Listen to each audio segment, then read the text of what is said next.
ओम शांति।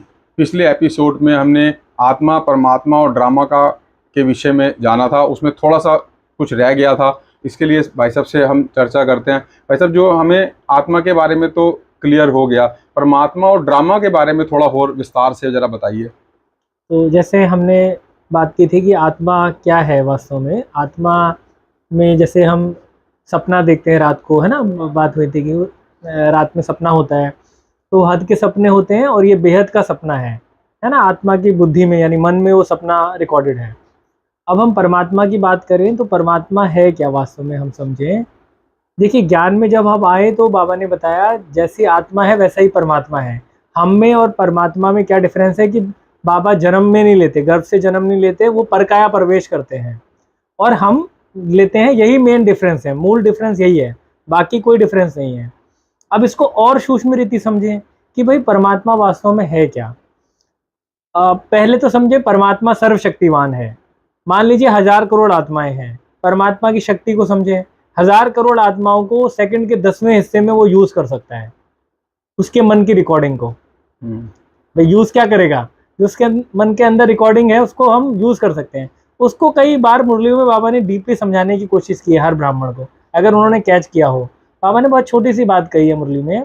जब मैं देखता हूँ कोई जिज्ञासु ज्ञान को समझा नहीं पाता किसी दूसरे को, है ना, तो मैं उसमें प्रवेश करके सामने वाले को पॉइंट दे देता हूँ। और जिज्ञासु यानी उसको लगता है कि मैंने इतना अच्छा पॉइंट सुना दिया, ये मेरी वजह से ज्ञान में चल गया है ये। तो आप समझिए जब वो इतने छोटी सी बात यानी एक जिज्ञासु को भी नहीं छोड़ेगा, तो बड़े बड़े कार्य कौन कर रहे हैं। आपको लगता है कि मम्मा बाबा ने काम किया? तो शिव बाबा ही उनकी रिकॉर्डिंग यूज कर रहा था, मम्मा बाबा का भी पार्ट वही प्ले कर रहा था, दादियां जो भी थी उनका भी वही पार्ट प्ले कर रहा था। ज्ञान में हर एक को वही लाया है, क्योंकि हीरो हीरोइन का पार्ट ही उसका है। ये बाबा ने एक मुरली में स्पष्ट किया है। एक मुरली है ड्रीम रियलिटी के ऊपर, उसमें बाबा ने ये बोला है। वो मुरली ये समझ लीजिए पूरा एक हर चीज का आधार है। एक मुरली में स्पष्ट कर दिया है कि इस ड्रामा में मेरा ही हीरो हीरोइन का पार्ट है। तो आप समझ लीजिए वही सारा काम कर रहा है, हमने कुछ नहीं किया, क्योंकि हमने तो प्रकृति का आधार ले लिया ना। वो प्रकृति से परे है, वो प्रकृति को यूज भी करता है लेकिन प्रकृति से परे है ना। तो वही वो है सर्वशक्तिवान, है ना, वही सारा पार्ट उसी का है। हीरो हीरोइन कहते हैं ना, सारा काम किया खुद को छुपाया, सब कुछ करके खुद को छुपाया, तो वो है। आत्मा और परमात्मा का दोनों का विषय हो गया लगभग, तो एक ड्रामा का थोड़ा सा विस्तार से और बताइए प्लीज। अच्छा, ड्रामा देखिए बिल्कुल स्पष्ट बाबा ने ड्रामा में के लिए बात की है। एक शब्द से ही अगर कोई उसकी गहराई में जाए तो ड्रामा को समझ सकता है। बाबा ने कहा बनी बनाई बन रही, कुछ भी बननी नहीं। इसका मतलब है ये एक रिकॉर्डिंग है। बनी बनाई बन रही, कुछ भी बननी नहीं, मतलब ये एक रिकॉर्डिंग है। ड्रामा एक रिकॉर्डिंग है, आत्मा के मन में एक रिकॉर्डिंग चल रही है। इसीलिए बाबा कहते हैं 3/4 सुख मिल रहा है, 1/4 दुख मिल रहा है। तो कैसे ये कंफर्म कर रहा है और फिर कह रहे ड्रामा में कुछ भी गलत नहीं है। तो एक फिल्म रिकॉर्ड है, जैसे कहते हैं ना एक स्थूल फिल्म है, इसीलिए तो बनी बनाई बन रही, कुछ भी बननी नहीं। तो ये फिक्स है, ड्रामा में किसी आत्मा की कोई गलती नहीं है, क्योंकि ड्रामा फिक्स है। बाबा भी ड्रामा अनुसार ही अपने पार्ट के अनुसार बोलता है, कुछ भी ड्रामा के बाहर बाबा एक शब्द भी नहीं बोलता। जितनी जरूरत है, जिस समय जितनी जरूरत है उतनी ही बोलेगा, उससे फालतू नहीं बोलेगा, है ना। तो ये बहुत खूबसूरती है इस ड्रामा की। इसी ड्रामा में क्या होता है, जब कलाकार जो प्ले कर रहे होते हैं, अगर बैक स्टेज देखें तो सब मित्र हैं, सब एक ही हैं। जब वो भाई प्ले कर रहे हैं एक्चुअल में, तो कोई शत्रु है, कोई ये है, कोई राम है, कोई रावण है, वो उनके रोल्स हैं, डिफरेंट रोल्स हैं, वो ड्रामा के अनुसार हैं। अगर ड्रामा के बाहर जो बाबा बात कर रहा है वो सोल की, सोल तो एक जैसी है।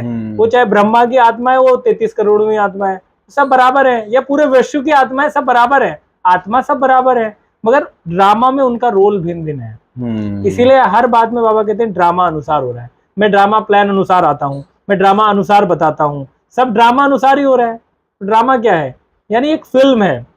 जैसे मान लीजिए वो 2 घंटे की फिल्म होती है, ये आपकी 5000 वर्ष की फिल्म है। जैसे उस 2 घंटे की फिल्म में आप देखोगे, 2 घंटे की फिल्म में 80 साल का आदमी कहाँ से आ गया, तो आप कहेंगे गीजा के पिरामिड आ गए, ये निकल आए, वो निकल आए, ये कहाँ से आ गए। तो वैसे ही यहाँ भी है, कुछ भी निकल आ सकता है, लेकिन वो फिल्म तो है ही 5000 वर्ष की। ये है ड्रामा का सारा रहस्य। कारण कहने का भाव ये है कि कोई भी जो चीज भी हो रही है, किसी का नंबर वार आ रहा है या कोई नीचे आ रहा है या ऊपर आ रहा है, उसमें कोई ना जाए तो ज्यादा अच्छा है कि भाई सब ड्रामा में ही सब नूंद है ऑलरेडी, सब चीजें नूंद है, वो उसकी भी गलती नहीं है ना, ड्रामा में किसी की बाबा ने कहा निर्दोष है। देखिए दो चीजें हैं यहाँ पे, बाबा ने स्पष्ट एक मुरली में कहा है, वो मुरली आप डाल भी दीजिएगा सबके लिए, है ना उसका नाम। और ड्रामा में बाबा ने कहा है ड्रीम रियलिटी।